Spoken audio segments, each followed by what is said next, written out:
પાટણ સરસ્વતીના વાગદોડમાં લગ્નનું આમંત્રણ બન્યું વિવાદનું કારણ. એક જ સમાજના બે જૂથો વચ્ચે થઈ મારામારી.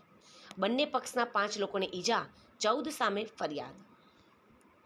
પાટણ જિલ્લાના સરસ્વતી તાલુકાના વાગડોદ ગામમાં લગ્નના આમંત્રણને લઈને થયેલી જૂથ અથડામણના બંને પક્ષમાં મળીને 5 લોકોને ઈજા થઈ છે. એક જ મહોલ્લામાં રહેતા એક જ સમાજના બે જૂથો વચ્ચે હિંસક ઘર્ષણ સર્જાયું છે. જ્યારે સમગ્ર ઘટના મુજબ હમીરજીના ભત્રીજા માલસંગજીના લગ્ન પ્રસંગે લક્ષ્મણજી ઠાકોર કુટુંબીજનોને આમંત્રણ આપવામાં આવ્યું હતું. જો કે હમીરજી અને લક્ષ્મણજીના પરિવાર વચ્ચે કોઈ વ્યવહાર કે સંબંધો ન હોવા છતાં આમંત્રણ આપતા વિવાદ સર્જાયો હતો. યુજીવીસીએલમાં એપ્રેન્ટિસ તરીકે કાર્યરત લક્ષ્મણજી અને તેમના પરિવારનો હમીરજીના ઘરે ઠપકો આપવા ગયા હતા.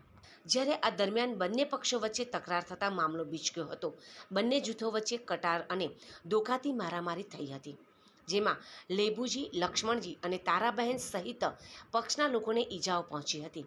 ઘાયલોને તાત્કાલિક સારવાર માટે ખસેડવામાં આવ્યા હતા.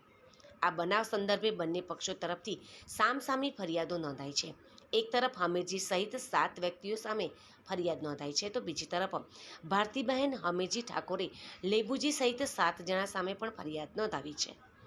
પાટણ સરસ્વતી તાલુકાના વાગદોડ પોલીસે બંને ફરિયાદોના આધારે ગુનો નોંધી આગળની તપાસ શરૂ કરી છે.